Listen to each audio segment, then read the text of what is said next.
그래서 자, 이번 시간에 이렇게 이제 크리에이터 인터넷 방송을 누군가가 무단으로 캡처, 녹화해서 자기 블로그나 유튜브, B2B 사이트에 올렸을 때 대처 방법, 형사 고발이 가능하다 말씀을 드리면서 시작하겠습니다. 이 인터넷 방송이 TV 프로그램 못지않게 재밌다. 그래서 인기 끌고 있고 실제로 인터넷 방송을 공중파, 생방이 됐든 녹화가 됐든 그 프로그램에 들어오는 경우들 이제 반전이 생기고 있는데요. 인터넷 개인 방송을 통해서 유명세를 얻은 몇몇 BJ가 TV 방송에 진출하기도 했습니다. 뭐 유명 BJ 부부 사례도 있었고 또 먹방 하시는 BJ 역시도 찍었는데요. 그만큼 이제는 인터넷 개인 방송 BJ 크리에이터가 거의 연예인 수준으로 상당한 영향력을 가진 새로운 지구꾼으로 떠오르고 있다는 겁니다. 자연스럽게 아프리카 TV, 유튜브, 페이스북, 트위터, 카카오 TV 같은 이 다양한 채널을 통해서 크리에이터 활동을 하거나 그 준비를 하려고 하는 분들이 빠르게 증가하고 있고요. 초등학생 장래 희망 1순위가 유튜버다 라는 언론 기사도 나온 마당입니다.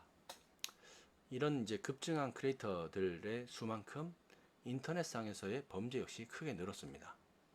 이제 뭐 실제로 제가 이제 블로그에서 다뤘던 기사인데요.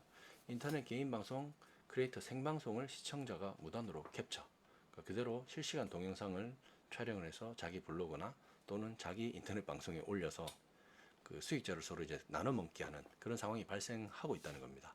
그래서 이런 무분별한 영상 캡처 및 녹화를 통해서 크리에이터들의 자산인 콘텐츠를 무단 유포해서 이득을 취하는 경우가 많이 생겼다는 겁니다. 이 개인 방송이 주된 수입처인 크리에이터 같은 경우에는 시청수가 곧 수익입니다. 그래서 자신의 고유 콘텐츠가 여러 사이트를 통해서 무분별하게 유포가 되면은 해당 방송의 시청자 수가 분산된다는 겁니다. 자연스럽게 시청자 수가 분산되면은 광고 수입 그리고 뭐 후원, 별풍선 같은 뭐 대나무도 마찬가지고요.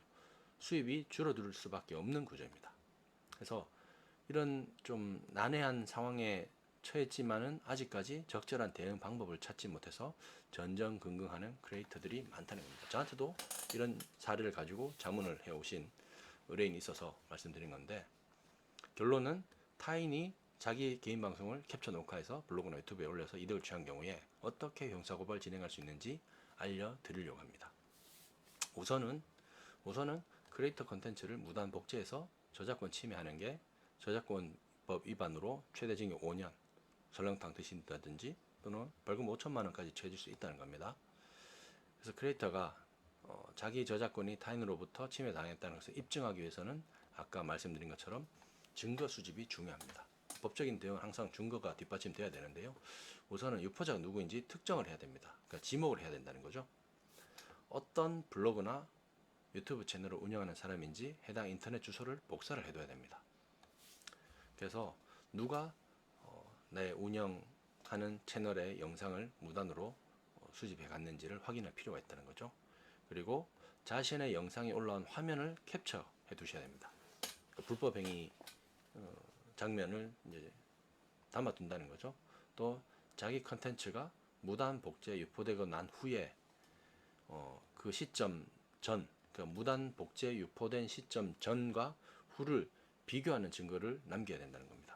그래서 유포자가 자기 블로그나 유튜브 채널을 올리고 난 뒤에 피해자인 크리에이터의 개인 방송 시청자 수가 얼마나 줄었는지, 예를 들어서 뭐 20만 유튜버였는데 누군가가 자기의 영상을 무단 복제해서 다른 채널에다가 올렸을 때 시청자 수가 어차피 똑같은 내용이니까요. 무단으로 녹화 캡처했으니까 20만 시청자 수가 갑자기 뭐 10만이든 5만이든 쭉 줄어들었다.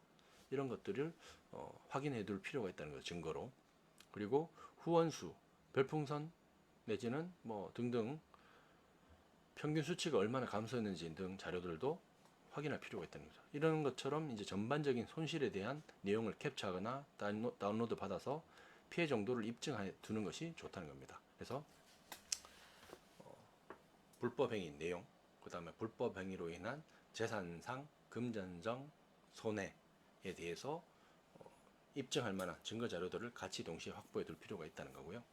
반대로 유포자 채널, 유포자 채널의 시청자 혹은 방문자 수가 어떻게 변했는지 추이도 확인할 수 있으면 이것도 캡처해 두시면 좋습니다. 그래서 이 유포자가 그만큼 어떤 불법 복제 영상물을 통해서 수익을 얻었다. 수익을 얻기 위한 방문자 수, 시청자 수 올라간 증감 내역 이런 것들도 확인해 둘 필요가 있다는 거죠. 역시 이제 증거 자료로 남길 수 있고요. 그래서 자신의 컨텐츠로 인해서 유포자의 시청자 혹은 방문자 수가 눈에 띄게 증가했다라는 사실을 증명할 만한 증거면 됩니다.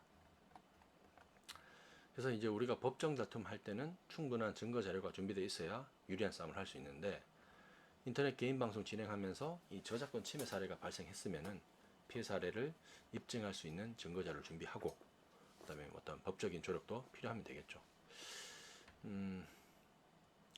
지금 이제 방금 이제 형사 고발에 대해서 말씀드렸고요. 이번에 이제 후속으로 바로 민사상 대응에 대해서도 한번 해보겠습니다.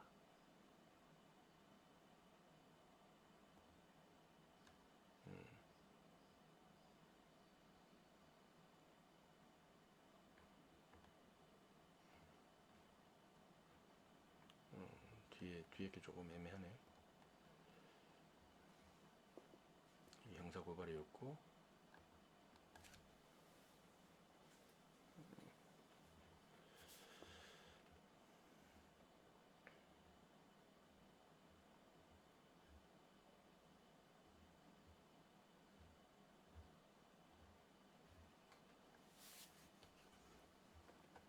예.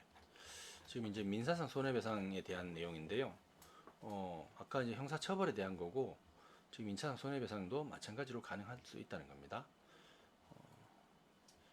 이 생방송 영상을 짧게 편집해서 업로드 하는 것도 크리에이터 수입의 이제 큰 부분을 차지하는데, 이런 크리에이터 방송을 무단으로 캡처 녹화해서 유포했을 때 재산상 손실이 발생하는 경우들이 많다는 겁니다. 그래서 이게 이제 부당 이득에 해당되는 거죠. 무단 도용자의 채널 조회수가 올라감으로써 이 양반이 이제 부당 이득을 취하게 되는 건데, 이 부분에 대해서 시청자 수가 곧 수입으로 직결되는 크리에이터 입장에서는 재산상 막대한 손해를 입게 된다는 겁니다. 이럴 경우에는 아까 말씀드렸다시피 저작권 침해에 대한 증거를 수집하고, 그다음에 이 영상 저작물 인터넷을 통해서 실시간으로 방송되는 크리에이터들의 인터넷 개인 방송 내용 영상 저작물이기 때문에 보호받을 권리가 있고요. 저작재산권이 인정이 됩니다. 그래서 누군가가 이제 무단으로 했을 때는 자기 허락을 받지 않고 사용했다.